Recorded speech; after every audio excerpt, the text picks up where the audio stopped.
Hey, what is up guys, MKBHD here, and these are my real first thoughts and impressions of the new Samsung Galaxy S7 and Galaxy S7 Edge. Should be pretty simple. So there are two phones this year, a 5.1-inch Galaxy S7 and a 5.5-inch Galaxy S7 Edge. So no Edge Plus or any weird naming, these are the only two phones. And they'll look familiar because, well, on the surface, they are very similar to the Galaxy S6 we already know. And actually, because they're so similar, they've gotten really upstaged by some other announcements this week, like the LG G5.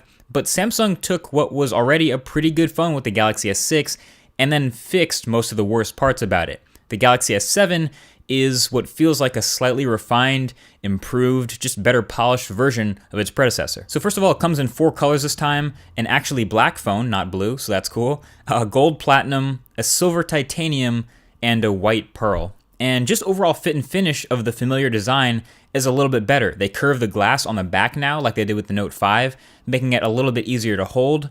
And it's now fully IP68 water resistant with pretty much no added bulk or flaps or anything weird like that. So no worries about using your phone in the rain or near water. And can we all just take a second to appreciate that Samsung actually just made their new phone 1mm thicker to accommodate a larger battery. Thank you, Samsung. I haven't been preaching to a brick wall.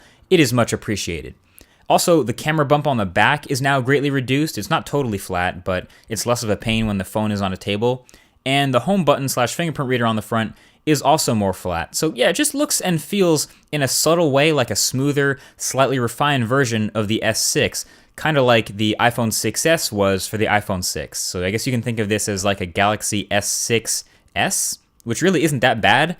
People are quick to forget that the Galaxy S6 was one of the best phones of 2015, and in a lot of ways the Galaxy S7 is following up on that. The Galaxy S6 had what was considered by most to be the best display on any smartphone. Samsung's bringing that back with this really bright Quad HD Super AMOLED display here on the Galaxy S7. It also had one of the best cameras in any smartphone, and Samsung has again improved on this, bringing a new 12 megapixel sensor with larger pixels, a wider f1.7 aperture, and some pretty ridiculously fast autofocus that I got to play around with. Now, the camera is again obviously one of those things that I need to spend more time with, and that I'll be testing thoroughly for the full review, but for my limited hands-on time, it seemed to have some pretty great poise as a great follow-up to the S6. And of course, top-end specs again. So in the US, the new Snapdragon 820 chip, 4 gigabytes of RAM, and the latest version of Android, and they brought back the micro SD card slot, so you have expandable storage at your fingertips again. Overall, it's kind of a beast.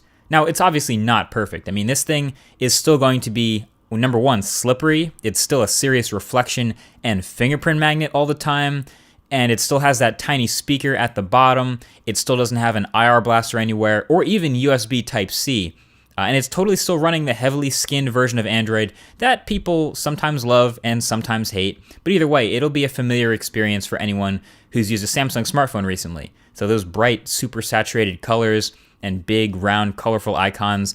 It is actually a toned-down version compared to previous versions of the legendary TouchWiz, but yeah, there's no escaping the Samsung look here. There's a couple new features in this software, like the always-on display, which will show you the time and date and battery at all times on that AMOLED display. You can even choose to have like a calendar show up there or decide what information is always up.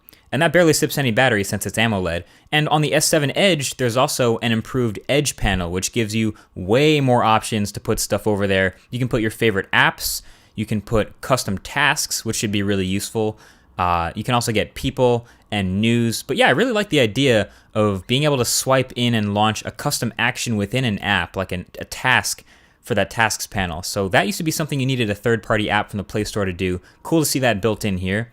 So overall, look, this is a safe bet for Samsung as a phone, and it's going to be a super solid smartphone. My preference between the two right now is probably going to be the S7 Edge, just because of that bigger battery, but also I like bigger phones anyway.